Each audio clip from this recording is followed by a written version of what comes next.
What's up, all you freaky YouTube fuckers? Like, I guess this is just like, some days we gotta let our freak flag fly, right? So I like recently had this little situation where I felt really bad, like, talking to somebody because, man, it just wasn't the right exchange. She wasn't getting the right exchange, and it was fucking with her self-esteem. So dudes, like, for the dudes, you guys, you want to treat your woman like a whore, right? You want to. Like, that's just how it goes. Maybe you girls, you want to feel treated like a whore. You just want to get fucked. You want to get thrown up against a wall and fuck thug style. Like, you're into some freaky shit. And that's cool, because I'm into freaky shit, too. So, I get it, right? But you always have to think about this, and this is like some weird ass hybrid video rant slash vlog where I'm talking about BDSM, I'm talking about sexuality, but I'm talking about humanality, biology, and the exchange of things. Because every interaction we have is an exchange. Like, sometimes the exchanges don't go well. Sometimes our motives for them are maybe less obvious to people or whatever. But it got me thinking about the exchange of this, like, whole thing. And it dawned on me a couple years ago. I would post sometimes. I would post shit on Craigslist. I always loved. I was like I'm a people watcher, right? Like, I like observing human behavior, and I'm a troller. I am. I love trolling people. And hang on one second. See, just so you know. Oh shit, the number shows up. Just so you know, like, my mom is super mom on my phone. Hey, I'm gonna call you back in like 10 minutes, okay? Oh wait, it's on Bluetooth. I do that all the time. Hey, fuck. I'm making a YouTube video. I'll call you back in 10 minutes. Call me whenever. Bye-bye. Bye. Okay. I always answer if it's my mom because it's like, you know, whatever. Could be an emergency, right? Fuck, how weird to get a call from your mom in the middle of, like, Freakville video. What the fuck was I saying? So I've always, I like, I'm a troller, right? I like human behavior. I like kind of pushing and seeing how people respond to things, and not, like, going too far or encroaching on somebody's space or privacy or whatever, but I just kind of like being myself and seeing how people interact. So I would post on Craigslist from time to time. If you search like guy wants to plant magic beanstalk and like a best of Craigslist, there's actually like a article that somebody in like the weekly paper did, because I had this weird ass ad in the housing section where I was looking for like a place to plant my beanstalks, and I was mostly just, it was like sort of satirical, like humory, kind of whatever, but it was a funny post because everybody thought I wanted to grow drugs there, so I was getting all these offers for that. I posted an ad one time looking for STDs. Like, I literally said I wanted to get something really cool. I wanted to catch a STD. So did anybody out there have STDs? And it was funny because, like, on that post I would get all kinds of different responses. I would get people that would be like, no, you're worth more than that. Like, they didn't get the humor. And then I would get people that were like, I have some STDs. And I was like, yeah, I bet your ass does. Like, and so anyways, I posted an ad and the title was just, man, this was years ago. It was just, I'm looking for a whore and a princess. Yes, both in the same woman. And this is it. I actually printed it out. I figured my thoughts would be easier to share because I like concise them down. But it's long, right? That's pretty long. So I'm going to read it because this is my thoughts on it. I think that if you're a woman and you're into some freaky shit, you should hear like this perspective. And if you're a dude and you're into freaky shit, you should hear this perspective. So these are my thoughts. All right. So few men understand or appreciate the balance required to be a woman, to be feminine, delicate, soft, tender, and caring, while also maintaining a sense of self, being tough, being assertive, and being strong enough to not end up broken by the world. How do I read? Should I want like a fucking Obama prompter. Strong, let's see, and being strong enough to not end up broken by the world. So few men understand how to care for a woman or leave her fulfilled in a way that nurtures her spirit, calms her soul, eases her fears, and ravishes her body, leaving her feeling like that vanilla stick in a pack of Fun Dip. That was pretty witty. No? Seemed witty to me. I loved that shit when I was a kid. Was it a vanilla stick? I don't know. It was tasty though. Modern times, busy schedules, instant gratification, porn at the click of a mouse. Men have this idea that they can use a girl like they see them being used on their computers, and have that same woman take care of them like a mother takes care of her child. They don't understand the need to return such high expectations with an equal level of care in exchange for asking so much from a single person.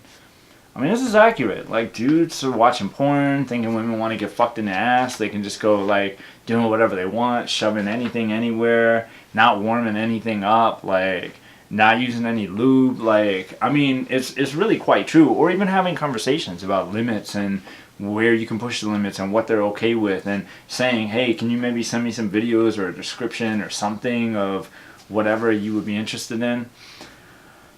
They don't understand that before you can treat your girlfriend, wife, partner like a whore, you have to be able and know how to treat her like a princess. You have to learn her, value her, respect her, honor her, know when to just listen and when to step in and help. How to see when she's going to need something before she knows she needs it, and step up so it's ready, so it's already done when she remembers in a panic. That sentence didn't flow well. I'm going to say it again. How to see when she's going to need something before she knows she needs it, and step up so it's already done when she remembers in a panic that it needed to be done. How to see the areas she neglects herself while she's so busy thinking about others, and step up in those areas. Men and our fragile egos. Worried about our women being strong out of a fear that they will no longer have a use for us. And then I just went on. If you respond to this, is more about me, right? So I just say, if you respond to this and we connect, I will treat you like a princess, be attentive, learn who you are, support you on your path, push when you need to be pushed, and open my arms when you need a safe place to escape. I will also treat you like my whore, like my own little toy, which I will use, enjoy, and explore, leaving you feeling craved, desired, wanted, and not just physically. I will be emotionally present, value the gift of your body that you're sharing with me, and when I'm finished with you, when you're tired, panting, feeling completely vulnerable and exposed, I will tell you what a good job you did, how proud I am of you, and I will care for your heart and mind with the same attentiveness we just cared for each other's bodies. So it's fucking cheesy. Like, dude, I get it. You can comment in the comment section, that shit's cheesy. And it was interesting because the most responses I ever got to a Craigslist ad was I posted this one that I called Mr. Blunt, and I called myself Mr. Blunt, and I just like went off like on all kinds of like different like stereotypes of women, like girls with fake nails and strippers and all kinds of different girls, and I was just offending the fuck out of everybody. And I got tons of people to respond, and they were like, you motherfucker, like they were pissed, but they were like, but I kind of also have a thing for you. And so with this like post many years ago got probably the next most responses anybody ever responded to anything I posted on Craigslist. I mean, it was a lot of like 50, 60-year-old women that were like, fuck, like in my 20s or 30s or 40s, I denied that I wanted that, but I really want that now.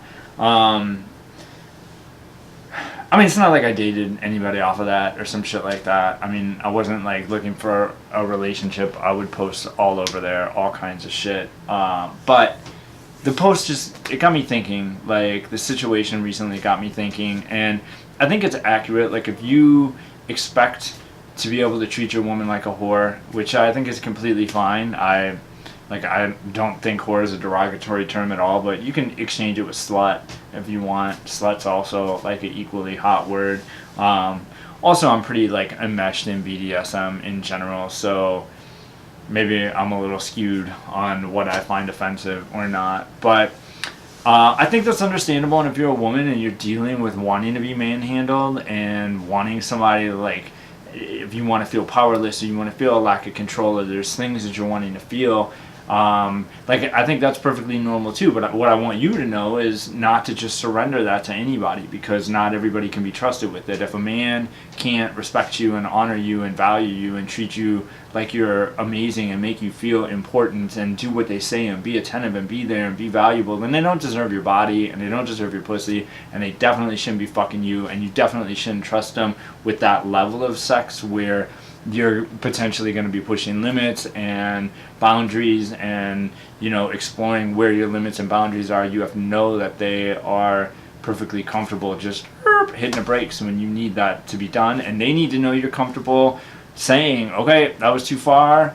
And or, you know, if you're like in any kind of sexual situation with an experienced dom or an attentive dom, I'm not even going to say experience, because I think experience is subjective. Some people don't have a lot of like experience in terms of sexual exploration or partners, but it's just natural to them to spend their whole life. But if you're in a situation like that, notice like a good attentive dom is always paying attention to you, is always paying attention to the subtle things, your face, kind of checking in, make sure you're okay, make sure you're not like off in subspace and things are going too far. If you do some things like that with a guy that is not giving that exchange, he's not like aware of that stuff. He's just taking what he wants. He's not checking in with you and making sure what your needs are and giving that back. So, and you know, the treating like a princess thing, man, that's self-explanatory, and that just comes down to the woman. Like, dude, you know what your woman wants to feel like important and cherished, and girls, you know what you want to feel like there's a good exchange, and you know, you're not just a piece of meat. Because at the end of the day, even if you want to play like piece of meat, even if you want to play like fuck toy or object or little whore or whatever, like you need to, the underpinning of that, the foundation needs to be that you know that this is something that you act out as two people, and that, you know, you love each other, there's some mutual respect or care, concern or value there. That needs to be the underpinning. It can't be a situation where you're just giving this to somebody in a sexual context. Like, you can't do this with random hookups. Like, even if you want to be doing random hookups, you still can't have that kind of like interaction and dynamic and sex in a random hookup. It's not safe, and I would highly fucking discourage that. So, what have we learned in this video other than I got some fucking pit stains? Look at that shit. God damn, it's fucking hot. Like, I live in Arizona, and it was, let me check the temperature today. Whew, good lord. So, right, it's freaking out on me. Anyway, it's still 86, and it's like 108 or 110 this week, so it's gonna be super hot, and I guess you just end up sweating, because I don't put no antiperspirant on because I'm not trying to kill myself. So, but I don't really smell though, because I shower a couple times a day. Alright, this is sufficiently random, and I have talked enough, and I think we are done here. Good luck, people, and you are, as always, welcome to troll the fuck out of my comments, unlike my shit, unsubscribe, call me a fucking name, whatever the fuck you want, because I don't give a fuck. Like, that's not why I do this shit. Not for the fortune, not for the fame. You know, a YouTuber like me, I don't really consider myself a YouTuber, but I could never actually make money at this. Like, I would be way too controversial. People would be like, the fuck, that guy is talking about everything. Like, what? We don't even know. His channel is like so unstructured, but my mind is the same way. So, alright, bye.